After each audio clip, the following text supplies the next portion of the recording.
Welcome to another edition of Poland Daily Travel. This is a little more of a somber episode, but nonetheless, here we are addressing a topic which is familiar to us all. That is death, and that is a cemetery. This is Powązki Cemetery. It was built in 1790. It's the oldest cemetery, and I believe the largest cemetery in Poland. They say there are 1 million souls laid to rest here. 1 million to date. Quite a city of its own. A necropolis in the middle of the metropolis. And indeed, it's restful like a park. And you may have found that for yourself, that when you go to the cemetery, it's often one of the quietest places you can go. And certainly gives you cause to reflect on your life, the life of those who are not with us anymore, and the life of your relatives who are gone, your ancestors, and our collective humanity. That's what the All Saints' Day is all about, November 1st.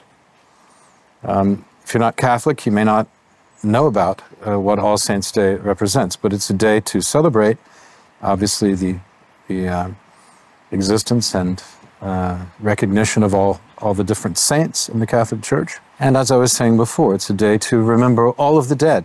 People go with candles and they leave them so on the graves of their relatives or people that they identify with. It could be a famous person.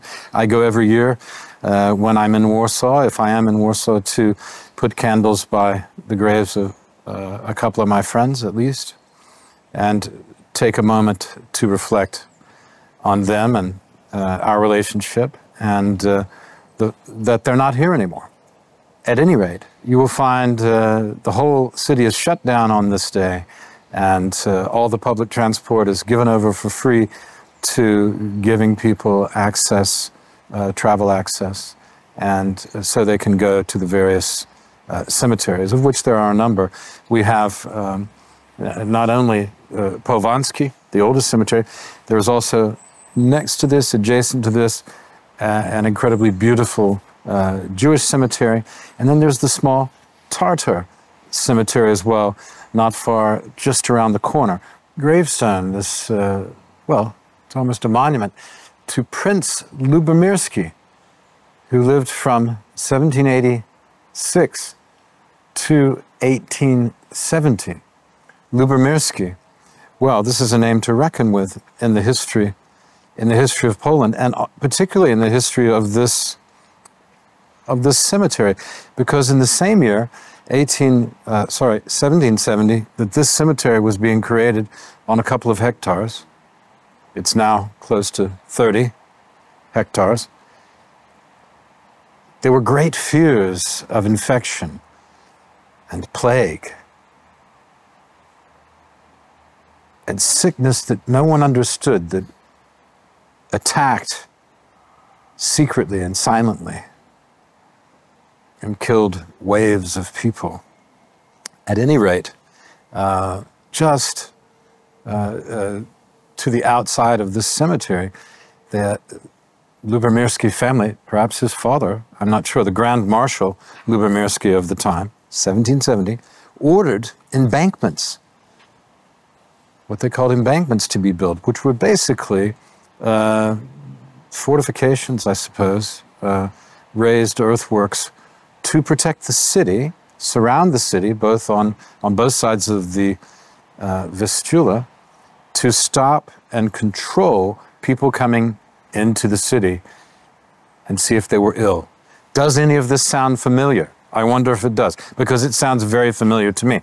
And let me read, if I can find it, yes, something that Grand Marshal of the Crown, Stanislaw Lubomirski, said or issued in a statement in October of 1770. Remember, this place was started in November.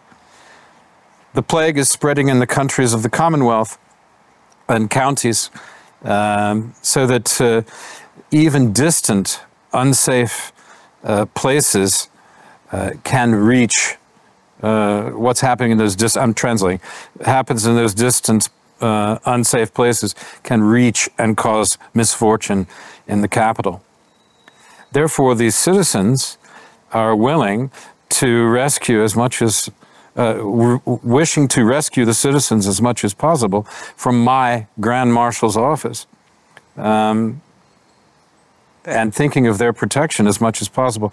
I find it would be important to ensure that travelers and merchants arriving from distant places with goods to sell or buy should be inspected and what do you call it, cleaned or disinfected, as we would say today, under our facing the recent pandemic or outbreak of virus that we've been suffering.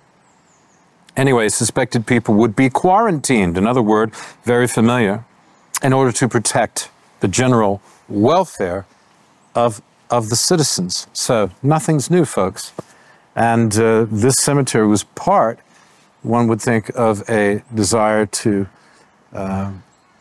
clean up and make more sanitary the surroundings of the city and protect the populace from rampant disease. All Saints' Day, why is it important and how is it celebrated in Poland? Well, All Saints' Day is the day we remember the people who are no longer with us, including recent people who've died recently and our ancestors. In Catholicism, this is particularly an important day. And here, at night, on the 31st of October, you will find candles in all the cemeteries, but not in this particular one, because this is the unique Muslim cemetery, the Tatar cemetery, as it's called, because once upon a time, there were quite a few Tatar citizens of Poland and Lithuania. This particular place is about 1 hectare, and it was created in in the 1860s, so the latter part of the 19th century. And it's quite an extraordinary little place. It's a national monument, and it is under strict preservation. It has an interesting history. If you can believe it or not, the Nazis actually were responsible for a lot of its destruction because they came with armored vehicles and tried to avoid the Soviet bombing raids that were taking place in Warsaw in World War II. So it was somewhat destroyed. But what we see here are the actual gravestones. Here's, you know, not just old ones. Here's one, the person died in 1989, 1955, 56, yes? And not all of them, of course, have Muslim names because they would have got Polish names over time. But some do, some do. Most have Polish names, but some still have the Muslim names and still have the Muslim. You can see the Muslim symbol, the crescent moon with the star. Fascinating stuff.